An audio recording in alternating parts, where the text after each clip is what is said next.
네, 안녕하세요. 성경이 우리 삶에 조금 더 가까이 그리고 쉽고 재미있게 다가오는 시간인 소문난 성경교실과 함께하는 장찬영 목사입니다.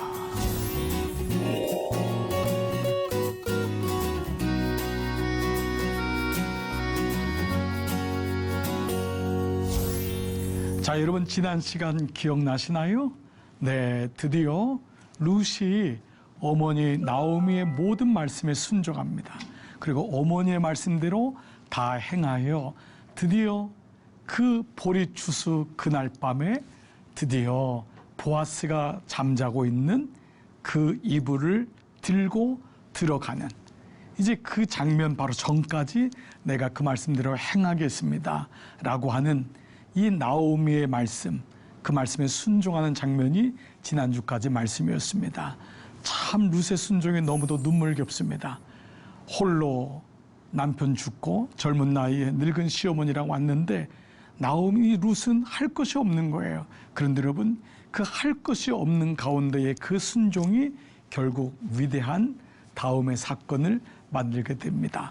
그래서 우리는 지난주에 순종과 섬김에 대한 말씀, 이제 오늘 이어지는 바로 보아스에 대한 말씀까지 이어지도록 하겠습니다.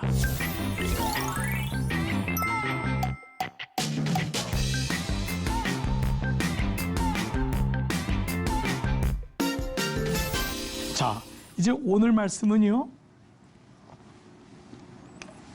자, 진정한 섬김의 사람 보았습니다. 우리는 지난 시간에 룻에 대해서 룻은 진정한 순종의 사람이었습니다.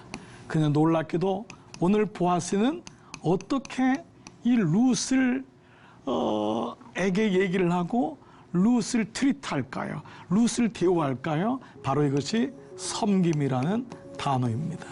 이 사실 순종과 섬김은 성경을 꿰뚫고 있는 아주 중요한 단어이기도 합니다. 사실 여러분은 아시잖아요. 예수님이 이 땅에 오신 그리고 모든 십자가의 과정이 바로 이 순종과 섬김이라는 것을. 그래서 우리는 예수님의 이 말씀을 기억하고 있습니다. 나는 섬김을 받으러 온 것이 아니라 섬기러 왔다. 여러분, 우리는 이 말씀을 이미 알고 있지만 사실 예수님이 이 말씀을 할 때 제자들의 표정은 어땠을까요? 그 당시 제자들은 예수님이 더 강력한 어떤 그러한 리더, 로마의 정권을 다 뒤집어 엎을 수 있는 말을 타고 베들레헴에 들어가기를, 예루살렘에 들어가기를 원했는데 예수님은 어린 나귀 새끼를 타고 들어가시잖아요. 근데 그분이 뭐라고 하냐면 섬김을 받으러 온 것이 아니라 섬기러 왔다. 여러분, 제자들은 이 말씀을 듣고 너무 실망했을지 모릅니다. 혹간에 예수님을 모르는 분들도 이 말씀을 들으면 아우, 이 기독교는 보니까 굉장히 유약해. 세상을 이겨야지, 정복해야지. 그러나 하나님 말씀을 꿰뚫고 있는 놀라운 단어는 바로 섬김입니다. 나를 죽이고 나를 부인하는 것입니다. 세례란 단어가 죽음이란 단어잖아요. 내가 죽기 전에는 부활이 없듯이 내 자신이 물에서 죽음을 경험하는 것, 나의 자아의 죽음을 경험하는 것이 세례이듯이, 그래서 우리는 성령 세례란 단어도 우리가 예수님을 처음 믿을 때 성령이 아니고서는 주를 그리스도라고 고백할 수 없잖아요. 그 예수님을 처음 믿을 때 오는 것을 우리는 성령 세례라고 하죠. 세례란 말은 자기 죽음이잖아요. 성령이 주시는 의미가 뭐냐 하면 자기 죽음입니다. 우리는 그동안 성령을 어떤 능력이나 은사, 이것으로 이해할 때가 많았습니다. 물론 너희가 성령을 받으면 권능을 받고 라고 하는 말씀이지만 그 권능의 의미도 결국은 제자들의 마지막은 다 순교였습니다. 무엇을 의미하죠? 바로 십자가가 내 안에 있게 되므로 나를 부인하고 나를 죽이기 때문에 가서 복음의 사람이 될 수 있었던 것 아니겠습니까? 이런 의미로 본다면 성령 세례의 진정한 의미는 자기 죽음이고, 성령은 나로 하여금 약함을 유지하게 하는, 내가 약해하지만 하나님이 하나님 되잖아요. 내가 강하면 결코 하나님을 찾지 않잖아요. 성령이 오심으로 인하여 내가 약함을 알게 되고 약함을 유지하게 됨으로 인하여 강한 분은 오직 하나님밖에 없습니다. 그래서 고난이 내게 유익하다라고 하는 일련의 말씀들이 우리는 풀려지고 이 말씀이 그 말씀이구나라는 것을 알게 되는 거죠. 자, 이제 드디어 보아스가 어떠한 대우로 어떠한 모습으로 이 룻을 대하고 이 장면이 오늘 말씀입니다. 자, 이제 이 말씀은 이렇게 시작되고 있어요.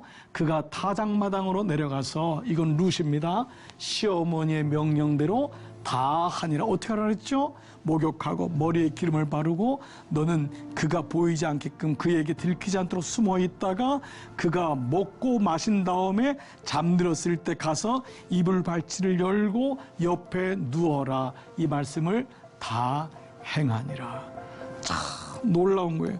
여기까지 순종이 된 거예요. 드디어 보아스가 먹고 마시고 마음이 즐거워 모든 추수를 마쳤으니까요, 자기 곡식단 더미 끝에 눕는지라. 누웠어요. 여러분, 이 장면을 한번 연상해 보세요. 보아스가 누운 거예요. 룻은 그 옆에 사시나무 뜯듯이 가만히 있는 거예요. 그러면서 어머니의 말씀을 기억하고 이 보아스가 잠들 때까지를 봤던 거예요. 그 다음 말씀 봐보세요. 룻이 가만히 가서 얼마나 떨었을까요? 그 젊은 여인이 얼마나 떨었을까요? 그의 발치 이불을 들고 거기 그 옆에 가서 누웠던 거예요. 여러분, 오늘 이 말씀은 순종이 우리에게 어떤 모습인 것을 보여주고 있습니다. 순종은 내가 할 수 있는 것이 순종이 아니잖아요. 내가 할 수 없는 것까지도 성령의 도우심을 받아 하는 것을 순종이라고 합니다. 그가 십자가에 죽기까지 순종하셨다고 했어요. 예수님이 히브리서 말씀에 죽기까지 순종하셨다. 누가 죽을 수 있습니까?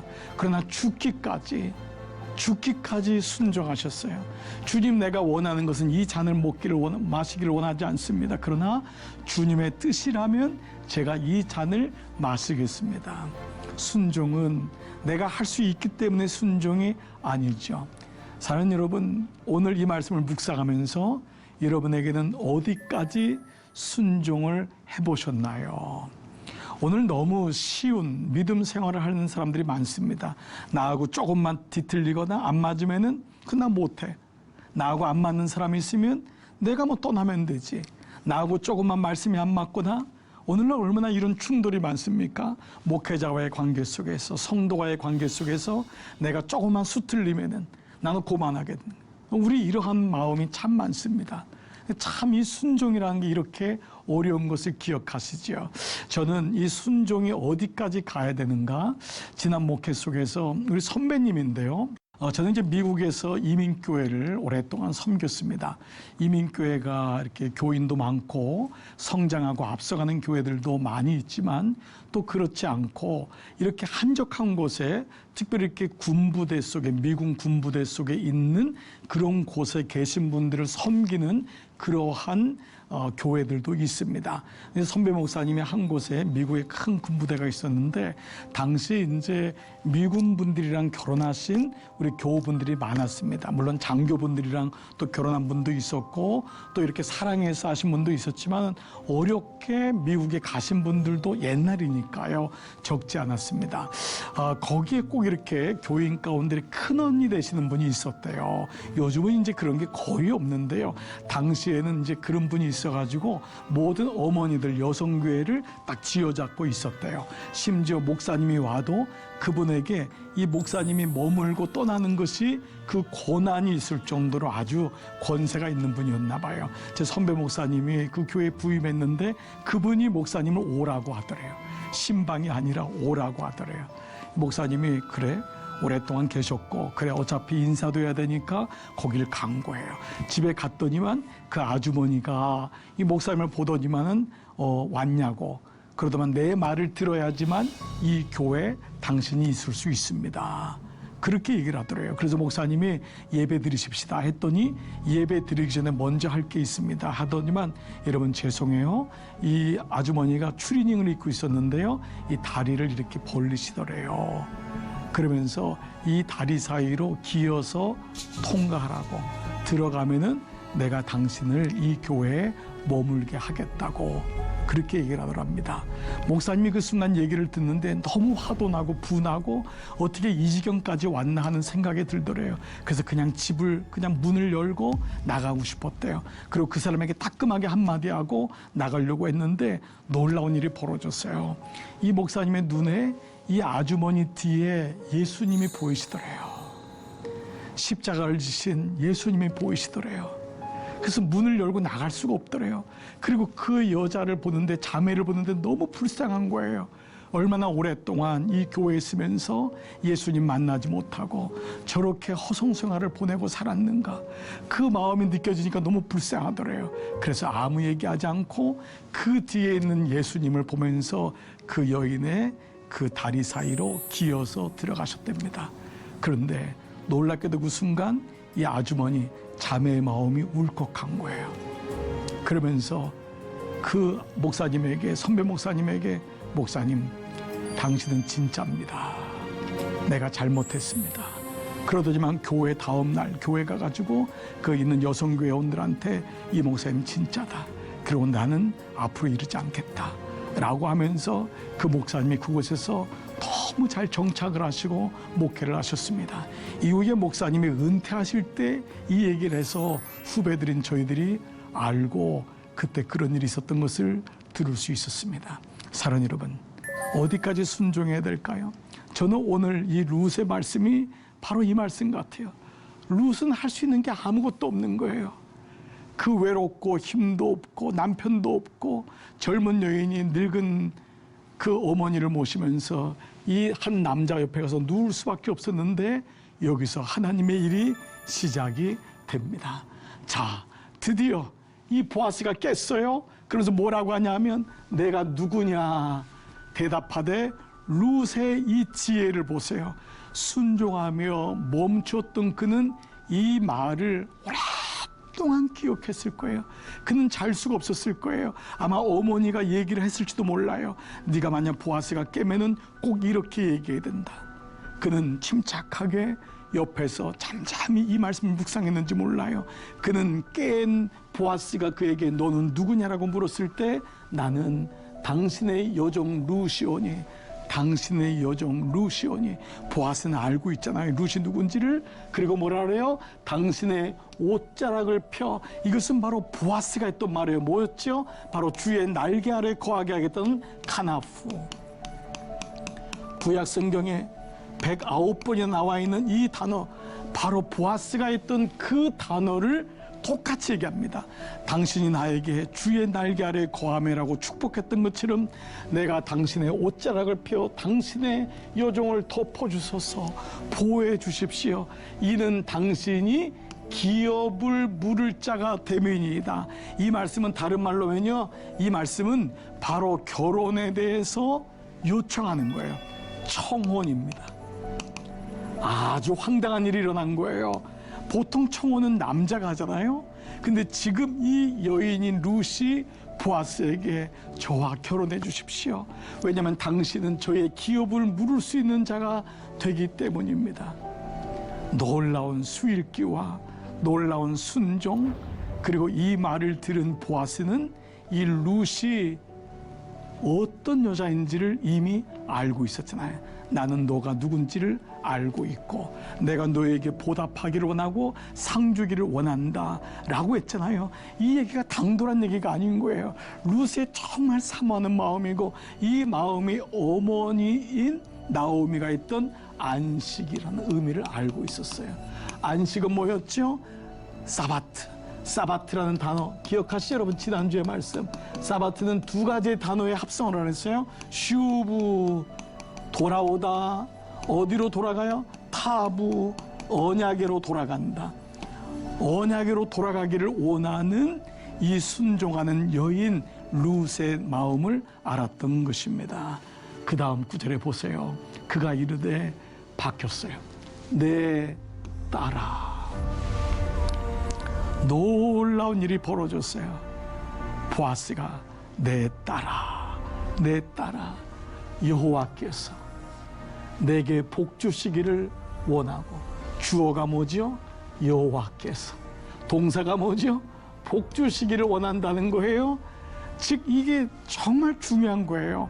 보아스는 하나님이 너를 복 주시기 원한다. 내가 너에게 복 주는 것이 아니라 너를 너무 궁히 여겨서 하나님께서 너에게 복 주시기를 원한다 라고 하면서 내가 가난하건 부하건, 네, 이게 뭐예요? 내가 건강하건 병들건, 바로 이 말씀이 우리가 결혼식 할 때 여러분 주례 목사님이 신랑과 신부에게 고백하게 하는 거 있죠. 나를 따라 하십시오. 내가 부하건 가난하건 건강하건 병들건 나는 당신을 사랑하겠습니다 라고 하는 고백이 바로 이 말씀이에요. 내가 가난하건 부하건 또 젊은 자를, 이 말은 세상을, 너도 젊으니까 세상을 좋아할 수 있잖아요.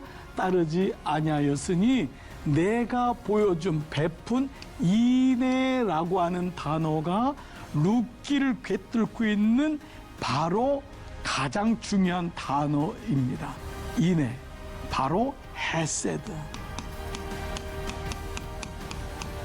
헤세드라고 하는 단어입니다. 이 헤세드는 하나님의 사랑, 하나님의 자비, 인애가 너가 보여준 게 처음보다 나중에 더하도다는 뭐냐면 지금도 여전하니 너는 진짜구나. 보아스는 룻의 마음을 알았던 거예요. 너가 나에게 행하는 이 충성함, 순종함, 이게 진짜구나. 여호와의 인애, 헤세드가 처음보다 나중에 더하도다 라는 말로 고백을 하고 있습니다. 여러분, 놀라운 사건이 일어난 거예요. 룻은 순종하여 벌벌 떨면서 그 옆에 누웠고, 그때 이 보아스가 누구냐고 했더니 당신의 여종입니다. 당신의 날개 아래 당신의 옷으로 나를 덮어주세요. 그리고 당신이 나의 기업 물을 자입니다. 얼마나 두렵고 떨리는 마음으로 고백했을까요? 그때 보아스가 내 딸아, 내 딸아, 내 딸아, 여호와께서 내게 복 주시기를 원한다. 자, 그 다음 구절 볼까요? 그러면서 내 딸아 여호와께서 내게 복 주시기를 원하노라는 이 말씀 여러분 다시 한번 강조하고요. 그 다음 구절에, 이 구절이 뭐냐? 복 주시기를 원한다고 하는 복을 보세요. 나 여호와가 말하노라, 너희를 향한 나의 생각, 하나님의 복은 내가 안 하니 재앙이 아니라 곧 평안이요 너희 장래에 소망을 주려는 생각이라. 여러분, 하나님이 어떤 분인지를 아시겠죠? 하나님이 왜 이렇게 룻을 난처하게 만드세요? 왜 흉년을 주세요? 왜 남편도 데려가세요?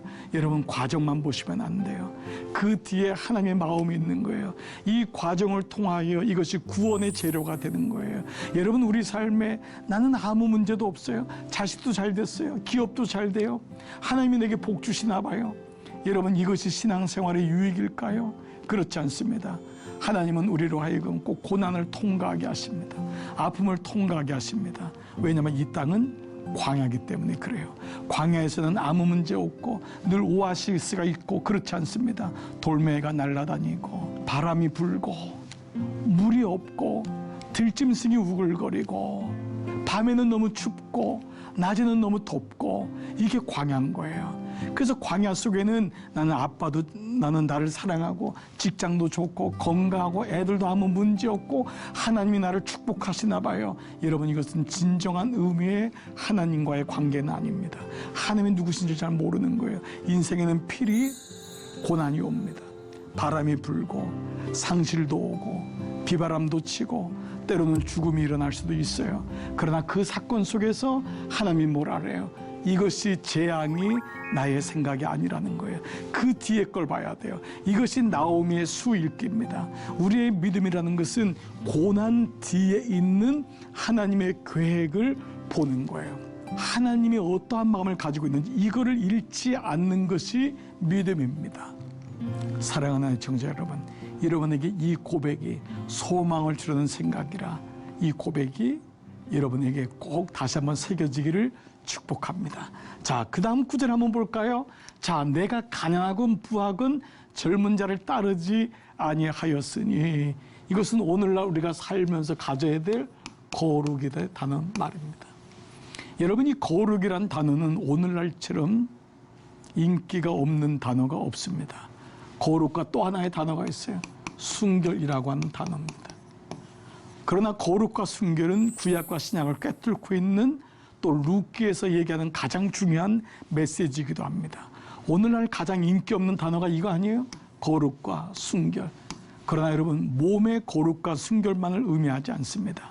우리가 때로는 몸에 약함이 있어서 몸에 거룩이 없고 순결을 잃어버릴 때가 있습니다. 그러나 이 말씀은 거기서 멈춰지는 것이 아니라 이제 너는 어떻게 살 것인가?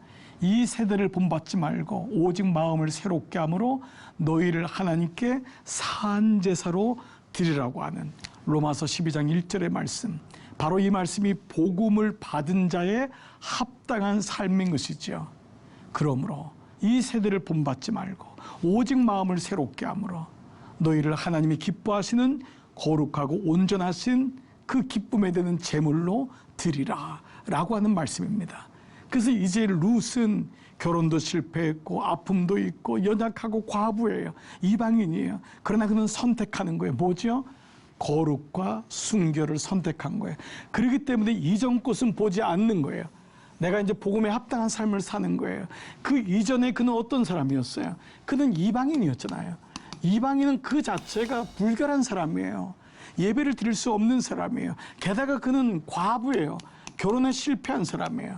여러 가지로 보면은 그는 거룩과 순결에 맞지 않아요. 그런데 그가 보아스를 만나면서 뜻을 정하고 그는 가난하건 부하건 젊은 자를 따르지 아니하였고 라고 하는 모습으로 그의 삶의 결단이 보여집니다. 이것이 바로 삶의 예배라고 하는 것입니다. 여러분, 어렵지만 어렵기 때문에 가치가 있겠죠. 힘들지만 힘들기 때문에 가치가 있겠죠. 그래서 오늘 오르반은 그의 시어머니에게 입맞추되, 오르반은 첫 번째 자부잖아요. 그러나 그의 시어머니에게 입맞추고 빠이빠이 한 거예요. 그는 돌아간 거예요. 그러나 룻은 그를 붙쫓았다라가 룻기 1장 14절에서의 말씀이 계속적으로 이 말씀이 이어지는 거예요. 근데 여러분, 이 말씀에 붙쫓았다가 바로 룻기를 이어가는 말씀인데요. 쫓았다, 붙쫓았다, 바짝 붙다. 이 말씀은 두 가지 단어가 있어요. 할라크라고 하는 단어가 있고요. 두 번째는요, 나바크라고 하는 단어가 있어요. 똑같이 붙쫓았는데요. 이 할라크는요, 억지로 쫓아가는 수동형이에요. 이거 이해되시죠? 억지로 가는 거예요. 입이 이만큼 나와가지고 누가 끌려가는 거예요. 이건 붙쫓임을 당하는 거예요. 네, 이거는 수동형이. 근데 나바크는 뭐냐면은 능동형이에요. 이건 뭐냐면요, 내가 결단하는 거예요. 내가 붙쫓겠다. 바로 이 단어가 이 나바크입니다. 붙쫓았더라. 룻은 결단한 거예요. 룻은 이렇게 마음을 먹은 거예요. 이 마음을 가진 거예요. 내가 마음을 정하였으니. 다윗이 그러잖아요. 내가 마음을 정하였으니. 오늘 이 고백인 거예요. 근데 이 고백이요, 이미 성경이 많이 나와요. 오직 너희의 하나님 여호와께서부터 떠나지 않은 너희는 오늘까지 생존했다라고 하는 모세의 설교인데요. 너희의 하나님 여호와께 붙어서 떠나지 않은 너희는 지금도 생존하고 있다가 뭐냐 하면 붙어 있다가 바로 이 단어가 나바크예요. 우리가 할 것이 무엇입니까? 주님께 붙어 있는 거예요. 가지는 나무에 붙어 있기만 하면 되는 거예요. 바로 이 말씀이 룻이 했던 놀라운 은혜였던 것입니다. 그래서 룻은 내가 보여준 인애가 그 순종이 처음보다 나중이 더하다라고 고백했고, 그리고 이 말씀이 마지막에 룻에게 내 딸아 두려워하지 말라. 내가 내 말대로 다 행하리라. 내가 현숙한 여자인 줄을 너의 성읍 백성이 다 아느니라. 라고 하는 말씀으로 마무리가 되고 있습니다. 현숙한 여인은 집을 세운다고 했죠. 이 말씀은 언약을 붙잡는 사람입니다. 오늘 보아스의 섬김을 통해서 오늘 우리에게 놀라운 은총의 시간이 이루어진 것입니다. 사랑하는 여러분, 오늘 말씀을 마무리해 보겠습니다. 여러분, 오늘도 유익한 시간이 되셨나요? 룻기는 우리에게 구속사적인 역사가 어떻게 이루어지는지를 보여주는 놀라운 말씀입니다. 오늘 수업도요, 유튜브 영상으로도 올려가니까요, 여러분 궁금한 내용은 꼭 다시 보기를 확인해 주시기를 부탁을 드립니다.